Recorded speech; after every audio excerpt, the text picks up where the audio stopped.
हाँ जी, तो क्या है हमारी जनता के जो गाड़ी में साथ दोनों खड़ी हुई हैं, ये होने वाला है पंच ईवी का बेस मॉडल एंड ये होने वाला है पंच पेट्रोल का बेस मॉडल। इन दोनों के प्राइस का क्या वेरिएशन होने वाला है ये बताऊंगा, इनमें फीचर्स का क्या डिफरेंस मिलने वाला है ये बताने वाला हूँ। एंड जो लुक्स है ना, वो इस वाली गाड़ी की एंड इस वाली गाड़ी की कैसे होने वाली है, हम इसके बारे में बात करने वाले हैं। सो हाय गाइस, स्वागत है सभी का योर ऑनेस्ट कार रिव्यूज़ में। मैं आपको होस्ट तक ईशान पाजी हमारे साथ हैं। हम आए हुए हैं ऑटो विकास फरीदाबाद के स्टॉक यार्ड के अंदर। So let's get start with the video. Review शुरू करने से पहले अगर मैं बात करता हूँ दोनों गाड़ियों के प्राइसिंग की, जो पंच ईवी है इसका प्राइस शुरू हो जाता है 9.99 लाख रुपीस एक्स शोरूम से। एंड जो हमारी पंच पेट्रोल है उसका प्राइस शुरू हो जाता है 5.5 लाख रुपए से। सो मोटा मोटी 4.5 लाख रुपए का आपको यहाँ पे डिफरेंस मिलने वाला है दोनों गाड़ियों के अंदर। एक चीज़ तो ये होगी। अब जो पंच ईवी का फ्रंट है, अगर आप यहाँ पे देखेंगे, आई थिंक ये मुझे ज़्यादा प्रीमियम एंड ज़्यादा बेहतर लगता है as compare to the normal Punch petrol base model. यहाँ पे आपको DRL मिलने वाले, इंडिकेटर मिलने वाले हैं। अगर आपको अपना चार्जिंग करनी है गाड़ी की, सो उसके लिए आपको यहाँ पे सॉकेट्स मिल जाते हैं। जो गाड़ी के लैम्प्स हैं वो आपके LED वाले होने वाले हैं and it does look very very premium, very very cool. अगर आप यहाँ पे इसका बम्पर देखेंगे, सो यहाँ पे भी ना आपको लाइंस मिलने वाली है अच्छी खासी, एक अच्छी लुक मिल जाती है। That's what I would say if I look into this Tata Punch petrol. So ये थोड़ी सी बेसिक बिल्कुल लगती है as compare to the Punch EV. यहाँ पे आपको पियानो ब्लैक वाली ग्रिल मिलने वाली है। आपको यहाँ पे DRL नहीं मिलने वाले, LED इंडिकेटर्स नहीं मिलने वाले एंड जो आपके हेडलैम्प्स भी है उसके अंदर आपको हेलोजन बल्ब भी मिलने वाले। अगर आप ये वाला बम्पर देखेंगे तो इसमें आपको उतनी लाइंस नहीं मिलेगी, उतनी कोकीनेस नहीं मिलेगी, बट एक सिंप्लिसिटी आपको यहाँ पे बिल्कुल मिलने वाली है। अगर हम बात करते हैं दोनों गाड़ियों की साइड प्रोफाइल्स की, सो एक चीज़ गाड़ी में बहुत सिमिलर है कि इन दोनों गाड़ियों के जो ओवर VM है वो ऐसे मैनुअली ही फोल्ड होते हैं एंड उनकी जो एडजस्टमेंट है आपको ऐसे उंगली मार के ही करनी पड़ेगी। सो एक चीज़ तो ये होगी। टाटा पंच ईवी के अंदर आपको ईवी का जो बैज है वो यहाँ पे मिलने वाला है एंड यहाँ पे आपको कोई भी बैजिंग मिलने नहीं वाली है। बात करते हैं दोनों गाड़ियों की लेंथ की, सो 3857 mm की गाड़ी की लेंथ होने वाली है। 2445 mm का दोनों गाड़ियों का व्हील बेस होने वाला है एंड 208 mm की ही ग्राउंड क्लियरेंस आपको दोनों गाड़ियों से मिल जाती है। अच्छा, अब जो इस वाली गाड़ी का टायर है, सो यहाँ पे आपको अच्छा सा यहाँ पे व्हील कैप मिल जाती है and it does look very very cool. But जो इसका टायर साइज़ है वो 15 इंची का ही होने वाला है एंड डायमेंशंस भी बिल्कुल सेम होने वाले as compare to normal Tata Punch petrol. जो अब इस वाली गाड़ी का अगर आप यहाँ पे टायर देखेंगे, सो यहाँ पे आपको कोई भी व्हील कैप नहीं मिलती है, वो आपको बाहर से ही लगवानी पड़ेगी। एंड जो दोनों गाड़ी के डोर हैंडल बार है वो आपको यहाँ पे प्लास्टिक वाले ही बिल्कुल मिलने वाले हैं। फटाफट से अगर हम गाड़ी की रियल लुक पे आ जाते हैं, सो पंच ईवी की जो बैजिंग है आपको यहाँ पे बिल्कुल मिलने वाली है। जो इस गाड़ी का ये वाला अगेन पूरा बम्पर भी है, इसके अंदर आपको रिवर्स सेंसर्स मिल जाते हैं एंड एक डिफ्यूज़र टाइप ट्रीटमेंट आपको बिल्कुल मिलने वाला है। प्लस आपको यहाँ पे रिवर्स पार्किंग कैमरा भी बिल्कुल दिया गया है।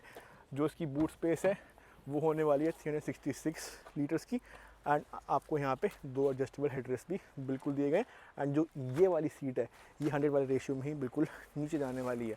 अगर हम फटाफट से चलते हैं अपनी पंच पेट्रोल की तरफ, सो यहाँ पे भी आपको बूट स्पेस जो है वो 366 लीटर्स की बिल्कुल मिल जाती है।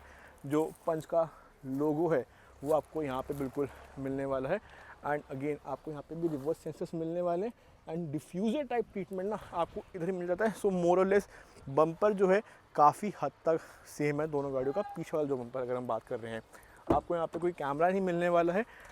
This is how the boot space is gonna look like. अगर आप यहाँ पे देखेंगे जो हेडरेस्ट है वो आपको एडजस्टेबल वाले नहीं मिलने वाले, वो फिक्स्ड वाले ही होने वाले हैं इस पंच पेट्रोल के अंदर। सो अब बारी हमें दोनों गाड़ियों के इंटीरियर के बारे में बात करने की। So let's hop into it now. अब जो पंच पेट्रोल है उसके अंदर आपको रियर सीट में बेसिकली सिमिलर फीलिंग आने वाली है as compare to Punch EV and again rear space कुछ ऐसी ही दिखने वाली है। जो मेजर डिफरेंस है वो आपको मिल जाता है इन दो हेडरेस्ट में एंड गाड़ी के डोर पैनल में, क्योंकि जो इस वाली गाड़ी की विंडोज़ है वो आपको रियर में मैनुअली ही एडजस्ट करनी पड़ेगी एंड पंच ईवी के अंदर आपको रियर में भी पावर विंडोज़ मिल जाती है। सिंस इस गाड़ी के अंदर एडजस्टेबल हेडरेस्ट नहीं है तो थोड़ा सा यहाँ पे अनकम्फर्टेबल एक बारी बंदा फील कर सकता है, but other than that interior wise both the car are more less very very similar. अब जो पंच ईवी कॉकपिट एरिया है ये ना आपको टोटली जस्टिफाई करता है कि आप 4.5 लाख रुपए पंच पेट्रोल से ज़्यादा पैसा क्यों दे रहे हो इस गाड़ी के अंदर। बेसिकली आपको यहाँ पे नया वाला स्टीयरिंग व्हील मिलने वाला है विच आई रियली लाइक। आपको यहाँ पे हार्मन की स्क्रीन मिल जाती है एंड आपको यहाँ पे अगेन गाड़ी के अंदर सेंटर लॉकिंग भी बिल्कुल मिलने वाली है। गाड़ी अगर मैं आप लोगों के लिए स्टार्ट कर देता हूँ सो फुल स्वाइप डाइज आपको बिल्कुल मिलने वाले हैं। जो क्रम कंट्रोल सिस्टम है वो पूरा का पूरा आपका ऑटोमेटिक वाला होने वाला है एंड ये आपको यहाँ पर टच वाली चीज़ें बिल्कुल मिलने वाली है। जो ये वाली स्क्रीन है अगेन इसका भी जो यूआई है वो काफ़ी ज़्यादा डिसेंट है एंड इसके अंदर आपको Android Auto and Apple CarPlay मिल जाता है बट वो वायर वाला ही होने वाला है, वायरलेस वाला नहीं होने वाला है। 12 वोल्ट का सॉकेट आपको यहाँ पे बिल्कुल दिया गया है। USB A टाइप का सॉकेट इधर एक मिल जाता है। जो आपका गियर नॉब है वो कुछ ऐसा यहाँ पे दिखने वाला है and it is very very simple. Piano black finishing इस तरफ बिल्कुल करी हुई है सो एक प्रीमियम लुक गाड़ी को बिल्कुल मिल जाती है। हैंड ब्रेक मिलने वाली है बट यहाँ पे कोई आपको आर्म रेस्ट नहीं मिलेगा। जो गाड़ी का ग्लव बॉक्स है वो कुछ ऐसा दिखने वाला है एंड इसके अंदर भी आपको सॉफ्ट ओपनिंग बिल्कुल मिल जाती है। ग्राफिक्स अच्छे खासे मिलने वाले बट डुअल टोन वाला जो ट्रीटमेंट है ना जो आपको पंच के बेस मॉडल में या फिर किसी भी पंच पेट्रोल में मिल जाता है वो आपको यहाँ पे नहीं मिलेगा। सो अगर वो चीज़ मिल जाती I would have really loved it. अच्छा जो ये वाला स्टीयरिंग व्हील भी है इसके अंदर आपको यहाँ पे पैडल शिफ्टर मिल जाते हैं ताकि जो आप गियर है वो मैनुअली ही डाल सकें एंड जो IRVM भी है गाड़ी का वो आपका पूरा मैनुअल वाला होने वाला है एंड ये मैनुअल डिमिंग के साथ आ जाता है। वाइट लाइट यहाँ पे मिलने वाली है। जो ये वाला ब्लाइंड है इसके अंदर एक मिरर मिल जाता है एंड जो ये वाला ब्लाइंड है इसके अंदर एक टिकट होल्डर मिल जाता है। 4 स्पीकर वो गाड़ी के अंदर मिल जाते हैं एंड अगर आप चाहें तो ट्विटर भी बाहर से लगवा सकते हैं। उसका यहाँ पे आपको एक प्लेसमेंट एरिया दिया हुआ है। गाड़ी का जो मैं बोनट है वो ईजिली देख पा रहा हूँ प्लस जो मेरी गाड़ी की ड्राइवर सीट भी है ये भी आपको हाइट एडजस्टेबिलिटी फंक्शन के साथ बिल्कुल मिलने वाली which is a very plus point considering the price bracket of this car. Punch petrol का जो कॉकपिट एरिया है वो आपको बहुत ज़्यादा बेसिक वाले ही मिलने वाले बिकॉज प्राइस पॉइंट भी कम है and again this is the base model of the car. जो गाड़ी का स्टीयरिंग व्हील है वो कुछ आपको यहाँ पे ऐसा दिखने वाला है। This is not the updated one but 3 spokes वाला है and this also looks very cool. अगर आप यहाँ पे चाबी देखेंगे गाड़ी की सो यहाँ पे आपको कोई भी सेंटर लॉकिंग नहीं मिलने वाली है। सो एक चीज़ तो ये होगी एंड गाड़ी जो है वो आप ऐसे स्टार्ट कर सकते हैं एंड डिजिटल इंस्ट्रूमेंट क्लस्टर आपको यहाँ पे बिल्कुल मिल जाता है गाड़ी में। जो गाड़ी का ये वाला डैशबोर्ड है यहाँ पे आपको डुअल ट्रीटमेंट मिलने वाला है बट आपको यहाँ पे कोई स्टीरियो नहीं मिलेगा एंड जो क्लाइमेट कंट्रोल सिस्टम है वो आपका बटन वाला यहाँ पे बिल्कुल होने वाला है। 5 स्पीड गियर बॉक्स आपको गाड़ी के अंदर मिल जाता है। अगर आप चाहें तो फ़ोन अपना यहाँ पे बिल्कुल रख सकते हैं। 12 वोल्ट का सॉकेट इस तरफ मिलने वाला है। हैंड ब्रेक यहाँ पे मिलने वाली है एंड जो गाड़ी का ग्लव बॉक्स है उसके अंदर आपको सॉफ्ट ओपनिंग नहीं मिलेगी but it is very deep. Piano black का जो ट्रीटमेंट है वो आपको इधर मिलने वाला है AC इवेंट्स में। सो एक चीज़ ये प्लस पॉइंट होगी एंड जो गाड़ी का ये वाला IRVM है इसके अंदर आपको डिमिंग ही नहीं मिलने वाली है। जीरो लाइट आपको इधर मिल जाती है and if I talk about this blind यहाँ पे कुछ नहीं मिलेगा एंड जो गाड़ी का ये वाला ब्लाइंड है यहाँ पे आपको एक टिकट होल्डर बिल्कुल मिलने वाला है। जो गाड़ी का ये वाला अब एरिया है यहाँ पे भी आपको ट्विटर का एक स्लॉट मिल जाता है। So if you want to go ahead and buy some premium speakers for yourself so आप वो चीज़ भी यहाँ पे कर सकते हैं। एंड अगर आप टाटा की गाड़ी खरीदने आते हैं ऑटो विकास फरीदाबाद या मोती नगर के अंदर सो ये लोग भी एक्सेसरीज में एक अच्छी खासी डील दे देते हैं। अगर आप चाहें तो आप इन लोगों से भी सामान लगवा सकते हैं while buying any Tata car for your self. अगर हम बात कर लेते हैं इस हुड की सो ये भी मैं आराम से बिल्कुल देख पा रहा हूँ बट एक चीज़ ये है कि जो मेरी ड्राइवर वाली सीट है इसमें आपको हाइट एडजस्टमेंट नहीं मिलने वाली है क्योंकि एक तो प्राइस पॉइंट भी बड़ा बेसिक सा है। सो आई थिंक जितना भी टाटा ने इस गाड़ी के अंदर सामान दिया है सो कहीं ना कहीं वो इस प्राइस ब्रैकेट को बिल्कुल सफाइस कर रहा है। पर अब बारी दोनों गाड़ियों के हमें इंजन स्पेक्स के बारे में बात करने की बिकॉज वहाँ पे ये दोनों गाड़ियाँ बिल्कुल ही पोल्स अपार्ट हो जाती हैं।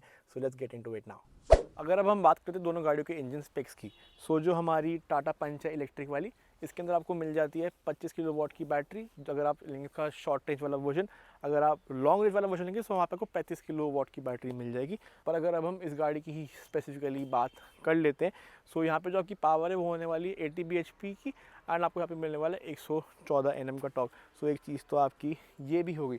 If you talk about the Tata Punch petrol so यहाँ पे आपको मिल जाती है 2 लीटर की रेवोटॉन मोटर जो कि 3 सिलेंडर वाली होने वाली है, एंड ये प्रोड्यूस कर देती है 87 bhp एंड 115 Nm का टॉर्क। अब आपको ना सुनने में ये वाली जो गाड़ी है पेट्रोल वाली ये ज़्यादा पावरफुल रहेगी, बट जो इंस्टेंट पावर डिलीवरी है वो आपको सबसे ज़्यादा मिलने वाली है पंच ईवी से ही। If you talk about the range of Punch electric car, so यहाँ पे आपको मिल जाती है 315 किलोमीटर की range as claim by Tata, but in real world I think 250 तक की आपको गाड़ी इजीली एक रेंज दे देगी। If you talk about this Tata Punch petrol, so since ये पेट्रोल वाली गाड़ी है तो कहने की जो इसकी एवरेज है आपको एक अच्छी खासी मिलने वाली है। अगर आप आराम से चलाएंगे हाईवे में तो आपको 20 की माइलेज तो ये वाली गाड़ी बिल्कुल प्यार से दे देगी। So if you now come to the final verdict, अगर आपकी जेब में पैसे हैं इन दोनों गाड़ियों के हिसाब से तो आपको कौन सी लेनी चाहिए? So I would say it comes to a buyer's perspective and buyer's choice. अगर आपको इलेक्ट्रिक वाली गाड़ी के लिए जाना है, फीचर्स अच्छे खासे चाहिए, I think this is the car you should go for. अब आप लोग कहेंगे कि इसमें तो टाटा टियागो भी आ जाती है इलेक्ट्रिक वाली एंड वो सस्ती भी है, बट वो इतनी कूल नहीं दिखती, प्लस उसको चलाने में ना इतना मज़ा नहीं आएगा अगर मैं इस गाड़ी की बात करूँ। सो अब ना आप लोगों की चॉइस है कि आपको पेट्रोल वाली लेनी है या आपको इलेक्ट्रिक वाली लेनी है। मैंने आपको दोनों का कंपैरिजन बना के दे दिया है, एंड कमेंट सेक्शन में बिल्कुल बताइएगा कि आप इन दोनों गाड़ियों के बारे में क्या सोचते हैं। तो अगर आपको ये वाला रिव्यू पसंद आया हो तो please subscribe to our channel, like this video, share it with your friends and family. If you are looking to buy any Tata car for your self, so आपको आना है ऑटो विकास फरीदाबाद या फिर मोती नगर के अंदर। जो उनकी एड्रेस डिटेल है, कॉन्टैक्ट डिटेल्स है, वो मेरी स्क्रीन पे भी डिस्प्ले हो रही होगी एंड डिस्क्रिप्शन में भी मैं आप लोगों के लिए बिल्कुल डाल दूंगा। हम फिर से आते रहेंगे कॉन्टेक्ट इस वीडियो लेके। Till then piece.